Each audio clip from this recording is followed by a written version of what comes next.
Welcome to the channel and this short video for Medieval Kingdom Wars Update 31, which was released on the 10th of October 2017 if you're watching this in the future. And I'm going to give the first word to the devs. And it says Update 31 is live. Another week, another great update with 40 changes and improvements. With this and the next week's update, our goal is to polish up the current content as well as include many of your suggestions. We are concentrating on bug fixing, adding various small quality of life features and of course balancing. After a second part of improvements next week, we will finally focus entirely on the diplomatic features of the game, but we hope to complete by early November. Now, this is very much a technical update. It's full of a lot of small changes, and as the description says, balancing and that. That means that there is not a lot I can actually physically show you within the game. So I'm going to try and keep this video very short. I'm not going to read every single change. There will be the full listing in the video description. But what I want to do is touch on a few points that I found interesting and demonstrate a few things which I can actually show you on the campaign map. And now the first change, it says, is quite subtle. I have done some gameplay to test this and it does seem to make a difference. And it says the massive update to the world map AI. Army composition will vary from siege armies to cavalry armies. I haven't actually seen that much variation, but then this, I've only played the early game. I'm assuming that this will come in more as the AI builds its own recruitment buildings and starts to build variety in the armies, and I'm really looking forward to that. And it says the AI will attack less and with bigger armies, and I have noticed this, that one of the irritating factors, which I think any of you guys who've played the game regularly, is this drip drip drip of small AI armies coming at your settlements all the time, knocking your armies back, and it just becomes irritating.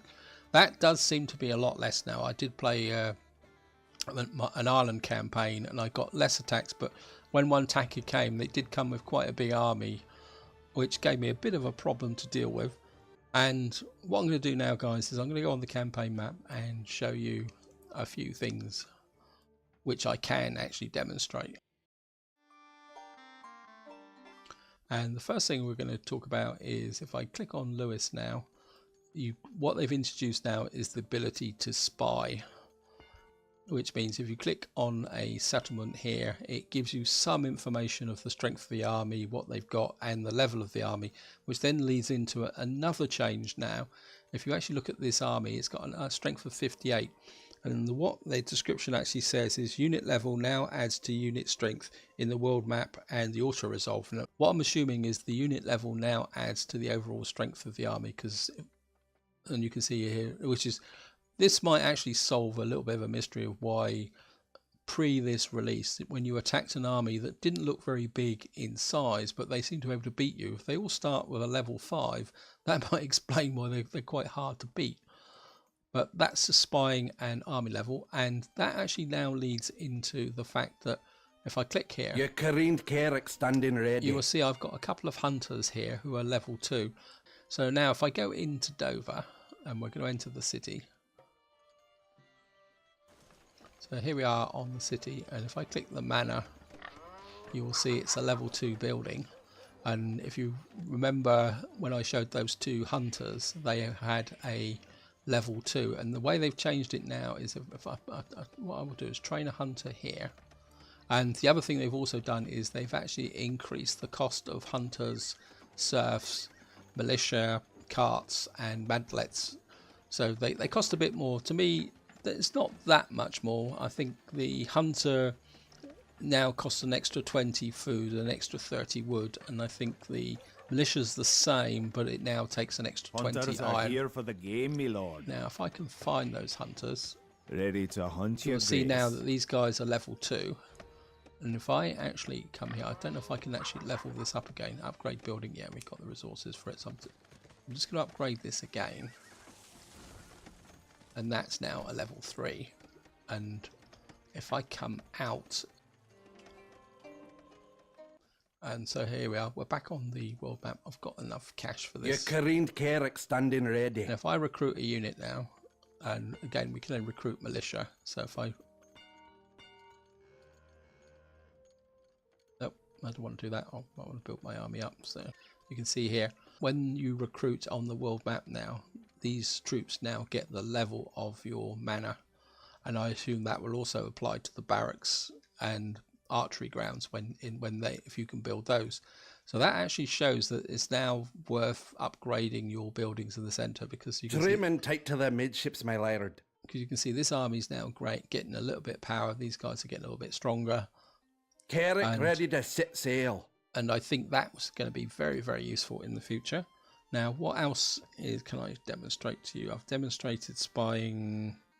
Oh, one thing they have done is they've actually changed the icon up here with the silver. Very small change, but it might actually stop me referring to this as gold rather than silver, because the old icon had a slightly kind of yellowish goldish tint to it. Oh, the other thing also they've done is when they introduced the recruitment, is that when you used to click on recruit units or transfer units, you always got a supplementary dialogue box that said which towns you want to recruit from. They've now removed that. As you can see, I came straight in. I should have talked about this earlier. You now come straight in without that dialogue box unless there is a conflict between two settlements, which I would think that 90% of the time, because they've also reduced the distance. So if you tight to the midships, so I think if you go out a little bit further now, hoist the square rigging.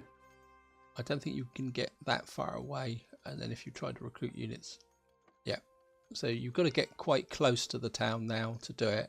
The one scenario I can think of is that if you captured Lewis and then put your army here and then decided to recruit units, then there's a good chance you'd get the dialogue menu come up and ask you what you actually wanted to do. But I think that's the only time that was happening, because generally these settlements tend to be spread out quite widely. Let's just do a bit of spying on Southampton, just out of curiosity, just to see what it's like. Yeah, they're still quite a powerful army. They've got level 5 militia, level 3 hunters. That explains why they've got a level 45. So my army's probably slightly bigger than theirs, but they're still more powerful. That's interesting. Anyway, I think that's all I can really demonstrate on the campaign map. So what I'm going to do now is just talk about some of the unit balancing. And one of the top ones is the most interesting, because if you played the game, I can't remember now, a couple of months ago, the archers were very, very overpowered, and then they nerfed them. And what they've done now is it says ranged units are more powerful in their ranged capability, but have lower hit points and armor in melee. So what they're actually doing is balancing the archers, and that means that you're going to have to use your archers a bit more tactically. So you won't be able to let them get too close to melee troops, which I think is a good idea. I'm looking forward to actually experimenting with that. I haven't actually fought a battle. And they've also nerfed monks a little bit, so they're not as powerful. Hobblers have lost the ability to heal. Well, to be honest, I never actually noticed that, but never mind. It says Maceman stats have been reduced by 10%. Hospitallers and Templars recruited on the world map now require hospitals. It says they were originally recruited from a church, so that must have been a bug. And I'm just going to wind this video up with 2 more points. One is quite interesting, and I have tested this, is they've now fixed this one where when you capture a settlement and you've wiped out all the opposition, and you have to stand there for that very slow countdown on capture the flag. And what they've actually done now is speeded that up, so that if you've destroyed virtually all the enemy's units, their countdown is a lot quicker, and that makes it a lot more effective. And finally, what they've actually done is must have done something with the AI to give you a bit more of a breathing space. And I have noticed this on a couple of test campaigns, that you've got a bit more of a breathing space before the armies start to arrive and attack when you first start off, and so you don't get this immediate onslaught. So poor old Portugal may actually survive a bit longer in the future. But I think that's that said, important news. Well met, my lord. Oh, we've got this Kingdom of Scotland coming to attack us here. Okay, I'm just going to auto-resolve that. We'll probably lose. Defeat, our army's been crushed. Okay. And we'll just auto-resolve that. Sorry about this, guys. Dover is safe. We've crushed them. So Trim and tight to their midships, so my what lord. did they actually fight then? If they fought an army, I don't understand that. Because Carrick ready to set did they sail. actually attack my army here? Because they attacked twice. Yeah. Okay, guys, that's something to look at in the future. I'm sure I'm going to be doing some more test playing over the next few days and the weeks. But I think that's all I can talk about. Again, just to reiterate, guys, there's lots of changes in this update. If you want to know the detail, they will be in the video description. And I think this is where I'm going to leave it. So hope you enjoyed this short video. And until next time, whatever you do, enjoy your gaming.